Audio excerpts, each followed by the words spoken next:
నడిగడ్డలో ప్రజాపాలన కాదు, ప్రజలను పీడించే పాలన కొనసాగుతోందని బీఆర్ఎస్ ఎమ్మెల్యే విజయుడు మండిపడ్డారు. అయితే నడిగడ్డ, గద్వాల, అలంపూర్లో వసూలు రాజా తిరుగుతున్నాడని ధ్వజమెత్తారు.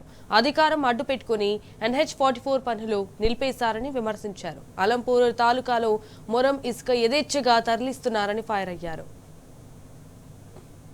ప్రజాపాలన అంటున్నారు, కానీ మా నడిగడ్డ ప్రాంతంలో ప్రజాపాలన కాదు, ప్రజలను పీడించే పాలన నడుస్తుంది. మరియు నడిగడ్డ ప్రాంతంలో గద్వాల, అల్లంపూర్లో ఒక వసూలాజ తిరుగుతున్నాడు.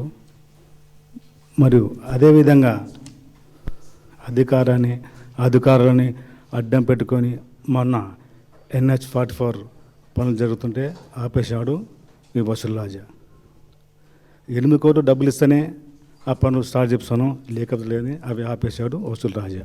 అల్లంపూర్ తాలూకాలో మోరము, ఇసుక రాత్రి పగులు టిప్పర్లతోనే మరి ట్రాక్టర్లతోనే తోలిస్తున్నాడు వసూలు రాజా సంపత్ కుమార్.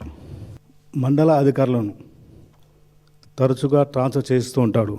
ఎందుకంటే డబ్బులు ఎవరు ఎక్కువ ఇస్తే వాళ్ళకు ట్రాన్స్ఫర్ చేస్తూ డబ్బులు తీసుకుంటూ ఉంటాడు ఈ వసూలు రాజా.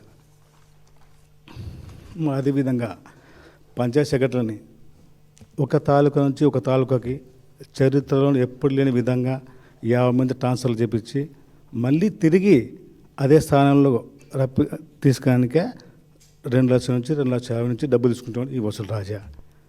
మరి వసూలు రాజా ఈ నడిగడ్డ ప్రాంతము నా సామ్రాజ్యం అంటున్నాడు. వసూలు రాజా, నడిగడ్డ ప్రాంతం నీ సామ్రాజ్యం కాదు, నడిగడ్డ ప్రజల సామ్రాజ్యం ఇది. వసూలు రాజా గుర్తుపెట్టుకో. ఈ వసూలు రాజా అంటే ఎవరు మీకు తెలుసు, నాకు తెలుసు, అందరికి తెలుసు.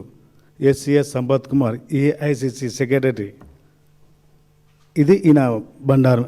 ఇంకా చాలా ఉన్నాయి, ఇంకా భూ కబ్జాలు, సెటిల్మెంటు చాలా ఉన్నాయి.